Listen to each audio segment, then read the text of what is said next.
mo? Eto nagluto ako ng inabraw. Kain ka may tira pa.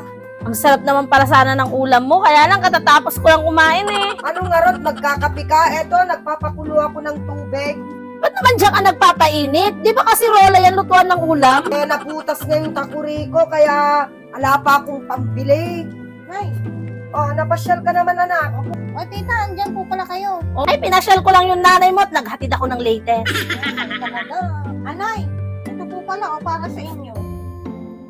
3,000 po to Ang allowance niyo po, kayo na po bahala dun sa iba ko. Bakit masyadong malaki? Baka magalit naman yung asawa mo, Ay, hindi po nay, para sa inyo po talaga yan. Hindi na rin po ako magtatagal.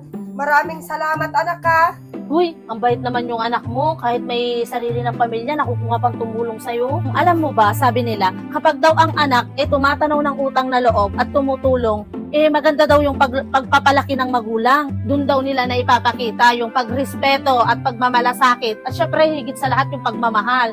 Kaya ang swerte mo ibiyang at may anak kang katulad ni Biba. Kaya nga nagpapasalamat ako dahil nagkaanak ako ng mabait.